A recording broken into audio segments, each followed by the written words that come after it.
그러니까 고쳐냈잖아요. 지난주 결석하셨구만. 아이고. 뿌리는 것은 자유예요. 뭘 뿌리든지 뿌리는 건 자유지만 거두는 것은 선택이 없어요. 뿌린 대로 거두어야 돼.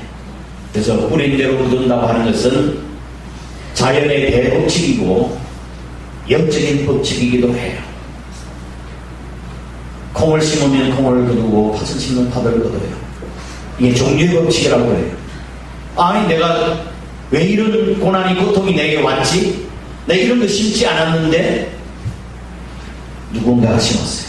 내가 심었든지 지금 잊어버리지는 몰라도 우리 부모님이 심었든지 반드시 거두게 돼 있어요. 근데 심었는데 더 많이 거두게 돼. 하나를 알아요. 미리 떨어져서 죽지 않으면 하나를 그대로 있지만 죽으면 많은 열매를 내느니라. 이게 양의 법칙이에요. 작게 심었는데 크게 거두는 거야. 내가 하나님 앞에 선한 일을 조그맣게 했는데 하나님 복 주시는 거는 이만큼 주시고 아이고 감사합니다. 악을 심었는데 요만큼 나중에 더 큰 걸 거둘 때가 있다고 하는 것은 우리에게 두려움과 경고가 되는 말씀이겠죠. 또한 파종하고 거두는 것은 금방 거두는 법이 없어요. 그렇죠? 오늘 내가 하루 착한 일을 했다고 해서 천사가 될 수 있을까요? 내가 어제 씨를 심고 오늘 내가 땅을 파고 거두려고 하는 사람, 오래 있는 사람인 것입니다. 기다려야 돼.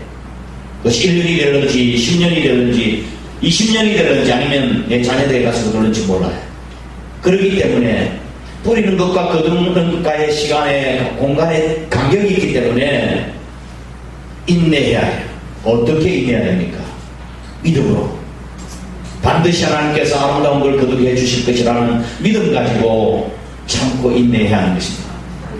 그것이 지난주에 설교 말씀과 이어집니다. 오늘은 심은 대로 거둔다고 하는 그런 주수의 법칙 가운데서 하나 우리가 유의해야 할 점을 여러분에게 말씀드리고 싶습니다. 오늘 설교의 제목이 뭡니까? 주수 때가 되면 뭘 알아요? 아 그래, 알곡인지 가라지인지 안다고요. 주수 때가 되면 알아요. 지금은 모르지만 제가 삼천포에서 목회를 할 때 어느 집사님 가정이 저희 교회에 이사를 왔습니다.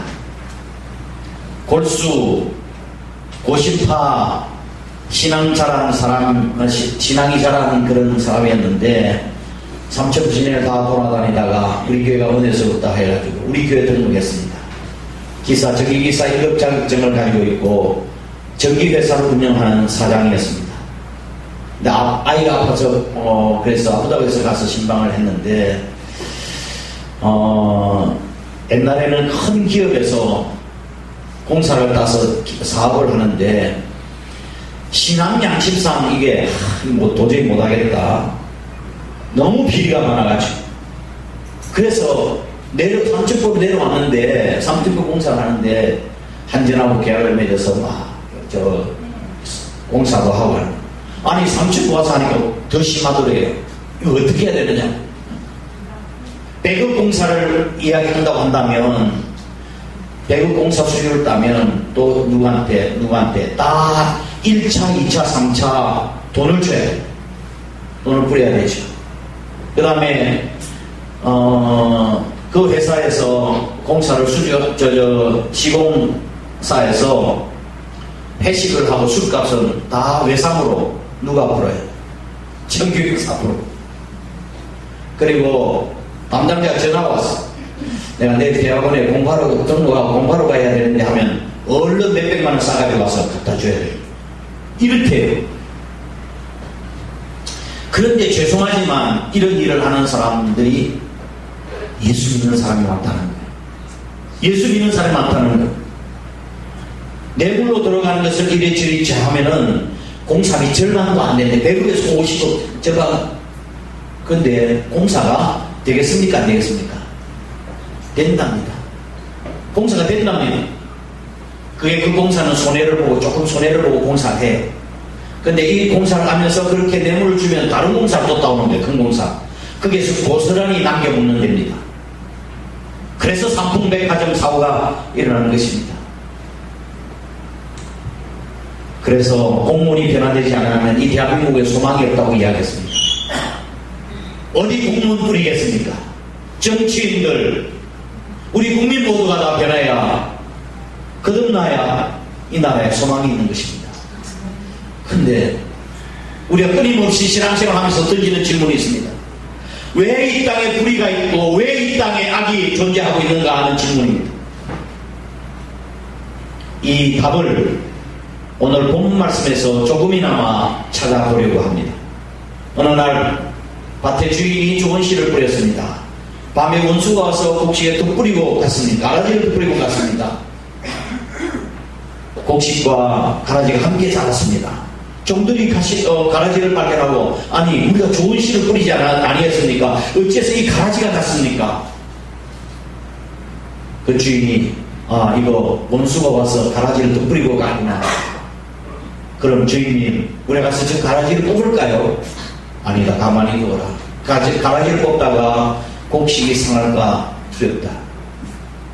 추수 때가 되면 추수꾼들이 가라지를 먼저 모아다 다듬고 불에 던져 사르고 알곡은 모아다가 곡간에 넣으리라 이야기했습니다. 이것이 마태복음 13장 본문 말씀에 나타난 유명한 알곡과 가라지 비유입니다. 이 비유에서 저는 몇 가지 중요한 교훈을 배우게 되어집니다. 첫 번째, 이 세상에는 선과 악이 공존하고 있다고 하는 사실입니다. 이 세상은 빛과 어두움, 선과 악이 공존하고 있어요. 이 사실을 바르게 이해해야 신앙생활하는 가운데서 시험 들지 않습니다. 여러분, 교회는 천사들만 모이는 것이죠. 교회는 천사들이 모인 것이라고 생각해서 시험 들었던 사람들이 많습니다. 여러분 완전하십니까? 여러분 완전하십니까? 완전한 사람이 아무도 없어요. 우리 가운데 지구상에 완전한 사람도 없고 완전한 단체도 없어. 심지어는 교회 안에서도 항상 가라지가 있다고 하는 사실을 기억해야만 합니다. 예수님의 이러한 비유에 대한 교훈에 대해서 제자들이, 선생님 조금 조용한 데 있었을 때 선생님 조금 전에 말씀하신 내용이 무슨 말씀인지 좀 가르쳐 주실까요? 이해가 잘 안 됩니다. 무슨 뜻입니까? 라고 물었습니다. 36절 한번 보시기 바랍니다. 36절 시작. 이에 예수께서 무리를 떠나서 집에 들어가시고 제자들이 나와 이르되 밭의 가라지의 비유를 우리에게 설명해 주세요 라고 요청했습니다. 그래서 예수님께서 36절 이하에 설명을 해 주셨습니다. 밭은 뭐라고 설명해 주셨습니까? 세상을 의미한다고 그랬습니다. 좋은 씨는요 천국의 아들들이라고 이야기했고, 가라지는요 악한 자의 아들들이라고 이야기했어요. 원수는 누구라고 그랬습니까? 마귀라고 말씀하셨고, 추수 때는 세상 끝날 때를 의미하고, 가라지를 불사른다고 하는 것은 세상 끝날 때 심판을 의미하는 것입니다. 그리고 곡식은 복음을 받아들인 의인들, 그 다음에 어디에 들어간다고? 곡간은 천국을 의미한다고 말씀했습니다. 예수님께서 당신이 말씀하신 비유를 제자들에게 잘 풀어 설명해 주셨습니다. 즉 세상에는 알곡과 가라지가 함께 자란다고 하는 사실을 제자들에게 가르쳐서 시험에 들지 않도록 교훈하신 것입니다. 예수님의 제자들 가운데는 심지어 가라지, 가론유다도 있었습니다. 그럼에도 불구하고 그냥 내어버려 두셨어요. 제자들이 마음 상하지 않도록. 이는 교회 안에도 가라지가 있다고 하는 사실을 우리에게 가르쳐주고 있는 진리입니다. 그러므로 여러분들이 신앙생활 하면서 사람 보고 실망하는 일이 없어야 합니다. 우리가 신앙생활 하다가 어떤 사람이 말로 행실로 상처를 주는 경우가 있습니다. 시험 들 필요가 없습니다. 실족할 이유가 없고 신앙의 회의를 느낄 필요도 없습니다. 이 땅에는 어느 단체든지 간에 알곡과 가라지가 존재하고 있기 때문에 그렇습니다. 제가 잘 알고 있는 분 한 분이 계십니다. 선생님이셨습니다. 그런데 그 친구가 와가지고 우리 교회에 건축을 하시는 권사님이 계시는데 그 친구가 하는 말이 목사님 다음으로 믿을 수 있는 분이라고 그렇게 해가지고 교회 조합 건축, 교회 주택조합에 들었습니다. 처음에 1억 6천만 원을 들여가지고 들었는데 자재값이 올랐다, 자재값 필요하다, 자꾸 들어가서 2억 3천만 원까지 투자가 되었습니다. 근데 그만 부도를 내고 그 권사가 도망치고 말았습니다. 교인들이 많은 피해를 입었습니다. 지금까지 교사를 하면서 모은 돈과 외삼촌이 유산으로 어머니에게 물려준 돈, 어머니가 건강이 좋지 않았으니까 물려준 돈을 다 모아가지고 나중에 하나님의 사업을 위해서 하려고 했는데 그 돈을 친구에게 사기를 당한 것입니다. 친구에게 사기를 당하고 교인들로부터 상처를 받았습니다. 알곡과 가라지는 다른 데 있는 것이 아니라, 신자와 불신자는 다른 곳에 있는 것이 아니라 같은 교회 안에서도 있고 심지어는 내 마음속에서도 선거하기 함께 존재하고 있다고 하는 사실을 우리 주님께서 말씀하고 계시는 것입니다. 교회 안에는 스데반과 바울과 같은 사람이 있는가 하면 아나니아와 삽비라 같은 사람이 있고, 또는 아간과 같은 사악한 사람도 있고, 또한 가론지와 같은 배반자도 있는 것입니다. 저와 여러분은 가라지가 아닌 다 알곡 신자 되시길 주님의 이름으로 축복합니다. 그런데 이 가라지의 위험성입니다. 가라지가 왜 이게 뽑아야 되고 그래야 되나? 가라지의 위험성, 본문 비유 가운데 나오는 가라지는 플레센 어디를 가든지 쉽게 찾아볼 수 있는 독초입니다. 독초, 다르넬이라고 하는 독초인데 독보리라고 그렇게 부릅니다. 독보리. 근데 농부들한테 보통 귀찮은 존재가 아니에요. 가라지가 밀처럼 보이기 때문에 성장하는 기간에는 농부조차 그걸 구별할 수가 없어요. 농부조차도. 그리고 이 가라지 나달은 매우 쓰기 때문에 잘못 먹으면 현기증이 나고 나중에는 구토 증세를 들고 쓰러지기도 하는 것입니다. 그렇기 때문에 농부들은 미래 가라지가 섞이지 않도록 너무 조심해야 했습니다. 이 가라지의 특성을 살펴보면 첫째, 위장성입니다. 위장성. 처음에는 눈에 구별이 잘 안 됩니다. 초기 단계는 가라지와 곡식이 비슷합니다. 마찬가지로 천사도 때로는 사단도 광명의 천사로 가장해서 우리 성도들을 미혹하고 넘어뜨리려고 하는 것입니다. 두 번째로는 잠복성입니다. 잠복성. 평소에 잠복해 있다가 곡식이 피기 시작할 때 비로소 구별되기 시작하는 거예요. 이처럼 사단의 세력도 처음에는 숨기고 있다가 결정적인 순간에 해를 끼치는 것입니다. 지금 우리 교단에서 제일 문제가 되고 있는 것이 신천지입니다. 제가 여러 문제를 통해서 피해를 내가 들었습니다. 이천에 있는 그 교회는 이천교회, 제가 우리 삼천복지 출신 목사님이 목회하시다가 후배에게 물려주셨는데 신천지가 들어와가지고 처음에는 열심히 신앙생활을 잘해요. 아주 헌신적으로 아주 충성을 다해요. 그래서 다 셀리드가 되고 교회 안수집사가 되고 장로까지 되고 해가지고 십몇 년 동안 그렇게 꾸준하게 자기의 공부 신분을 감추고 그렇게 하다가 이제는 많은 사람들의 관심도 그 사람이 말하는 말을 지기로 알아듣고 그러다가 나중에는 때가 되면 목사가 어떻고 저떻고 해서 목사를 쫓아냈어. 부목사 지금 있는 현재 상태는 지금 부목사를 다 쫓아내야 될 그런 상황이었어. 얼마 전에 우리 아들이 신천교회 다니는데 이야기를 해요. 신천지가 와서 이제는 우리 대표적인 교단 아닙니까? 피켓을 들고 왜 우리 보고 교회 안에 들어오지 말라고 하느냐고, 우리하고 한번 토론을 한번 해보자고 그렇게 해서 시위도 하고 숨겨두고 있다가 나중에 드러내서 죄정을 쫓아내고 난 뒤에 교회를 접수시키는 거야. 이런 일이 지금도 많이 일어나고 있습니다. 잠복성. 세 번째로는 해독성입니다. 해독성. 곡식의 영양분을 다 빨아먹기에 성장에 해를 끼치게 하는 것입니다. 결국 충실한 알곡이 되지 못하도록 만드는 것이 가라지예요.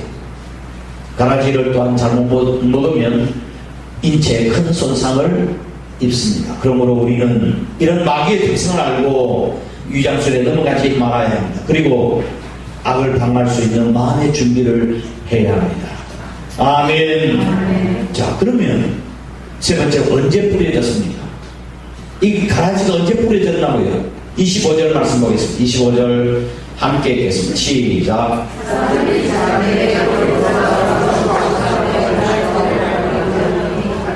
사람들이 뭐할 때? 잘 때 그 원수가 와서 곡식 가운데 가라지를 덧뿌리고 갔다고 그랬습니다. 여기서 잘 때 뿌리고 왔으니 본인 잠을 이제는 안 자야 되겠어요. 그렇죠? 여기서 육신적인 잠을 의미하는 것이 아니라 영적인 잠을 이야기를 하는 것입니다. 우리가 육신적인 잠은 자지만 영적으로 늘 깨어 있어야 합니다. 마귀들은 우리가 평안히 쉬고 있을 때 가라지를 덧뿌리고 갑니다. 영적으로 나태해 있을 때 가라지를 덧뿌리고 갑니다.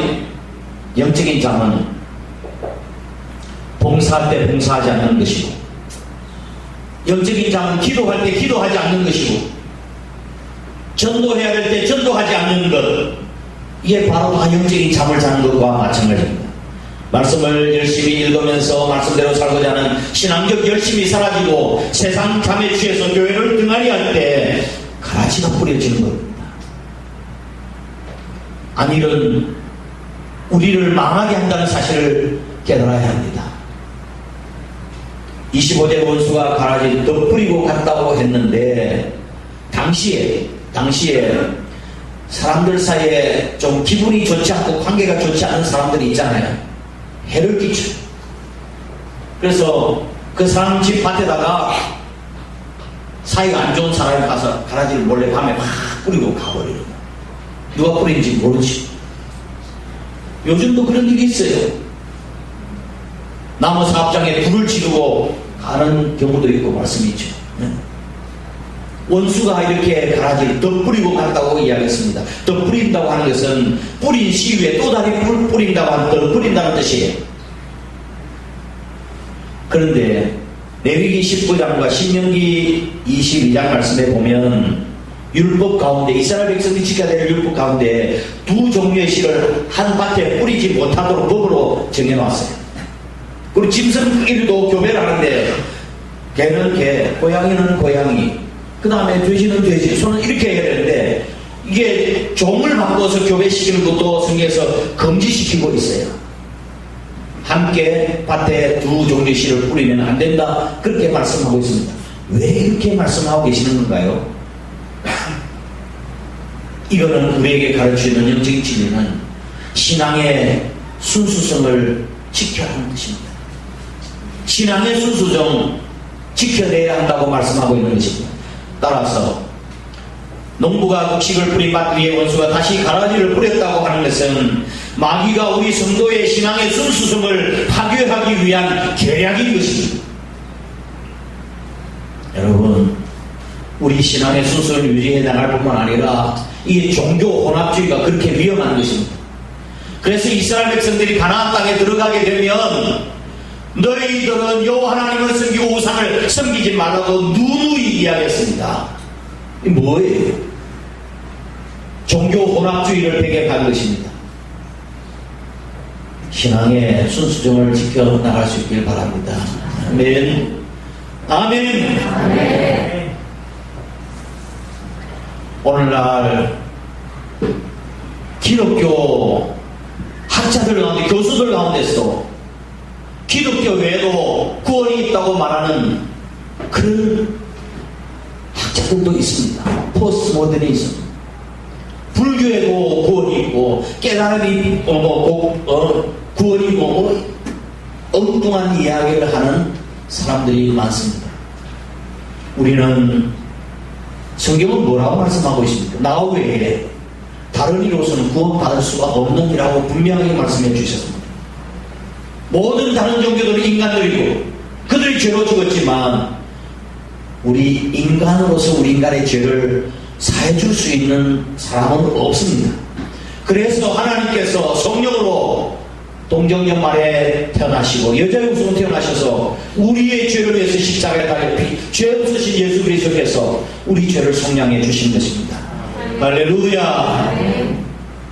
할머니 한 분이 예수님을 믿게 됐습니다. 예수님 늦지막하게. 그래서 할머니가 목사님한테 늘 감사하다고 이야기하고 나갈 때 인사를 하는데, 목사님 오늘 감사합니다 이렇게 인사를 하고 꼭 손을 이렇게 모으고 이렇게 손을 모으고 인사를. 근데 하루는 기도하면서 대표회장한테 다같이 예수님의 이름으로 기도합니다. 아멘. 그런데 옆에 가만히 들어보니까 아멘 하고 나무에 비타고 하면서 이랬어요. 같이 하더라는 거예요. 아니 할머니 그렇게 하면 안 돼요. 예수님의 이름으로 기도합니다. 아멘 해야 돼요. 그래도 혹시라도 또 예수님이 들어주지 않으면 부채가 또 들어주죠. 어떻게 알아요? 종교 혼합주의 우리가 조심해야 합니다. 어떤 일이 있어 하나님에 대한 순수한 신앙은 잃어버리지 말아야 합니다. 조상의 산소에 잡초가 우거져 있는 것을 보고 많은 사람들이 욕을 합니다. 이게 조상은 어떻게 섬기느냐고. 잠언서 말씀에 보면 지나가다가 포도원에 잡초가 무성해져 있었습니다. 사람들이 욕을 합니다. 게으른 사람이라고, 지혜 없는 사람이라고 그렇게 욕을 합니다. 잠언서에. 제가 한 번은 요 뒤에 산에 일주일에 가끔 한두 번 올라가려고 산수가 이렇게 있는데 잡초가 무성한 그런 산소가 있는가 하면 아예 관리가 되어 있지 않아서 산소 중앙에 밤나무가 서 있고 한번 가보시라고. 밤나무가 있고 다른 나무들이 산소 중앙에 뚝 서 있어요. 저런 것 같으면 뭐 하려고 이게 여기 묻어나나 내가 그런 생각을 했어요. 이야, 조상들이 묻어니 시신이 거기 있을 텐데 나무 뿌리 가가지고 아이고 생각만 하면 끔찍하지 않아요? 근데 그런 생각을 하는데 갑자기 하나님께서 제 마음속에 이렇게 말씀하시는 것 같았어요. 너는 저런 사람들 보고 어리석다고 이야기하고 지혜 없다고 하고 게으른 자라고 네가 이야기하지만 네 마음에는 잡초가 우겨져 있어도 너는 모르느냐 그렇게 이야기했어. 너 마음에는 잡초가 우겨져 있어도 너는 모르고 그 사람들을 비난하느냐고. 우리 마음같이 아무리 엉터라 한다 할지라도 하루만 기도하지 않아도 잡초가 잡습니다. 매일매일 우리의 마음을 갈고 돌봐야 잡초를 제거할 수 있는 거예요. 곡식, 화초는 그렇게 양분을 주고 그름을 주고 잘 가꾸어도 자라지 않는데 잡초는 또 그렇게 가꾸지 않는데도 잘 자라는지요.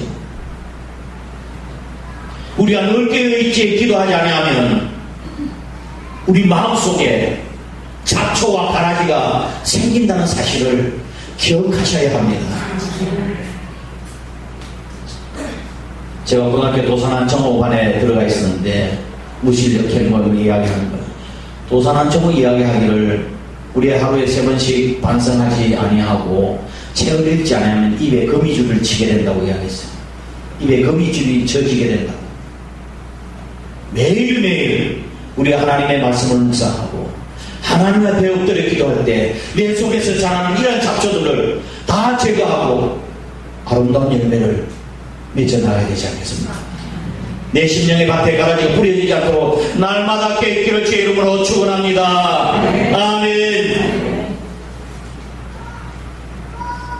제가 제 메시지 드린 것처럼 우리가 어려운 일을 당할 때 겸손해지게 되고 무슨 일을 시작할 때 기도가 간절해집니다. 우리가 이럴 때일수록 더 기도해야 될 때가 아닌가요? 이 가을을 기도로 연결해 갈 수 있었으면 좋겠다고 말씀드렸습니다. 열심히 나오셔서 기도하시고 아름다운 열매 맺는 저와 여러분 신앙이 될 수 있게 주의 이름으로 축복합니다. 말씀을 정리합니다. 예수님께서 이 알곡과 가라지의 비유를 말씀하시면서 또 한 가지 이해가 되지 않는 것이, 잘 이해가 되지 않는 것이 제게도 있었습니다. 제 같았으면 가라지가 있는데 가서 쏙 뽑아버려야 되죠. 이 잔디밭에 잡초가 있어요. 보는 쪽쪽 내가 다 뽑습니다. 왜요? 왜냐면 놔두면 그 풀이 시간이 되면 내년에 더 많이 자라기 때문에. 그런데 예수님께서 왜 가만히 두어라고 말씀하셨을까? 내 생각은 이해가 안 됐어요. 미리 뽑아버리도록 허락하지 않으시는 때문인데, 하나님께서 우리 예수님의 관심이 다른 곳에 있다는 사실을 깨달았습니다. 추수 때 가보면 알게 돼요. 지금은 알 수 없지만 알곡과 가라지는 분명히 그때 가라질 것이라고 말씀하셨습니다. 추수 때가 되면 알곡을 내려가지고 어떻게 돼요? 고개를 폭숙해요. 폭숙입니다. 나달이 겸손해지죠. 그런데 가라지는 나달이 몇 개 안 열려요. 몇 개 안 열려. 꼭대기에 몇 개만 열려. 가라지는. 그러면 밀은 팍 숙이고 있는데 가라지는 뻗하게 서 있어요. 그때 표시가 나는 거예요. 그때 농부는 어떻게 하면 추수 때는 빳빳하게 서 있는 것을 다 낫으로 먼저 빼내 묶어서 불에 던져내요. 나중에 알곡 전체를 다 걷어서 곳간에 드리는 것입니다. 하나님 앞에서 겸손한 사람이 복을 받습니다. 고개가 빳빳하게 서 있고 교만해지면 먼저 하나님이 제거하시고 추수 때 그렇게 다 불에 던져 살아간다는 말씀인 것입니다. 내 마음 같으면 가라지를 뽑아버리고 싶은 마음인데 주님은 참으라고 말씀하십니다. 주님의 관심이 어디에 계셨습니까? 가라지에 관심이 있는 것이 아니라 알곡에 있었습니다. 그런데 그 당시에 한번 가라지가 뿌리를 내려 있을 거 아니에요. 이렇게 저 뒤에 밭에도 제가 한번 보면 이게 가시나무를 보니까 뿌리가 얼마나 뻗어 있는지 한번 뽑으면은 그물같이 뻗어 있어요. 만약 가라지가 그렇게 뽑다가 하면은 뻗어 있는 그 뿌리와 함께 알곡도 뽑히게 될 거라 이 말씀이죠. 가만두라고. 나중에 추수 때 보면 다 구별이 되니까 위에 딱 서 있는 것만 잘라서 해고 나무에 다 뿌리든 이거든 잘라도 다 상관이 없는 거죠. 선인과 악인에게 모두에게 똑같이 햇빛과 비를 내려주십니다. 이와 같이 하나님의 은총은 알곡과 가라지 모두에게 동등하게 임합니다.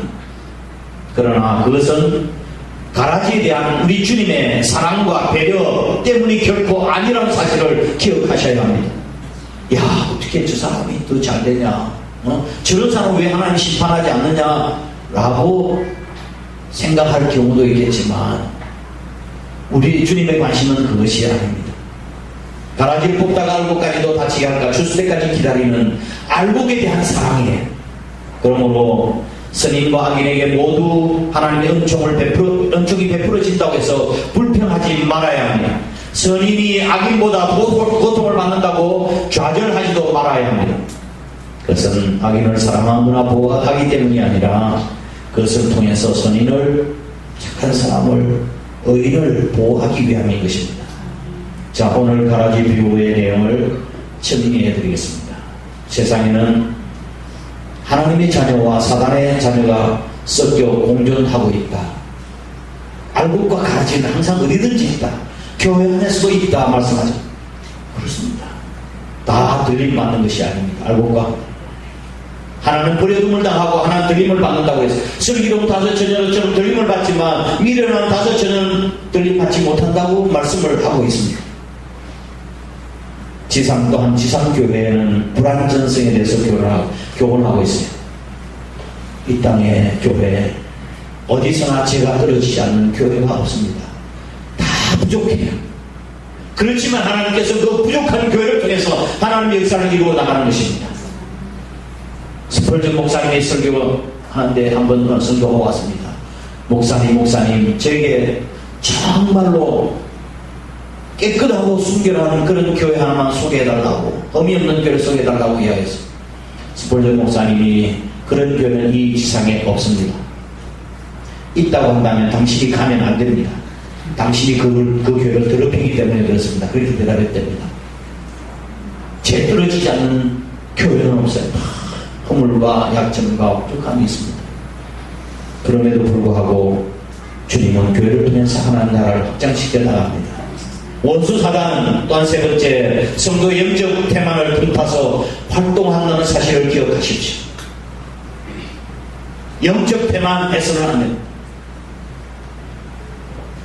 어떻게 해서 주님께서 우리를 보내주셨습니까? 어떻게 해서 우리를 보내주셨습니까?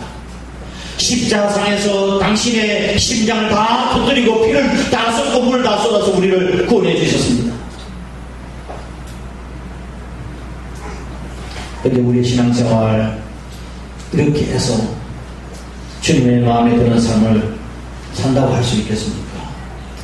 나의 생명을 구원해주신 하나님의 은혜를 생각하고 이 생명을 다하는 그날까지 목숨 바쳐 주님의 뜻을 이루어가는 주님의 제자가 되어야 할 줄 믿습니다. 마지막 때는 반드시 선인과 악이 분명히 드러나게 되어 있습니다. 그러니 우리가 낙심하지 말고 지난주에 말씀드린 것처럼 선을 행하되 낙심하지 말지니 피곤하지 아니하는 때가 이름에 거두려고 말씀했습니다. 깨어 있어야 승리할 수 있습니다. 마귀는 강합니다. 나보다 더 강합니다. 나라고 하는 인간은 언제든지 무너뜨릴 수 있습니다. 목사도 장로도 집사도 예외는 아닙니다. 나로서는 마귀를 대적할 수가 없지만 우주 만물을 다스리고 통치하시고 하나님의 영 성령이 내 속에 계실 때 우리는 악한 마귀의 역사를 이어나갈 수 있을 줄 믿습니다. 할렐루야. 그날 저와 여러분이 승리하여 모든 알곡이 이루어서 천국 국권에 들어갈 수 있는 축복이 있기를 주의 이름으로 축원합니다. 다 함께 일어나셔서 찬양 드리겠습니다.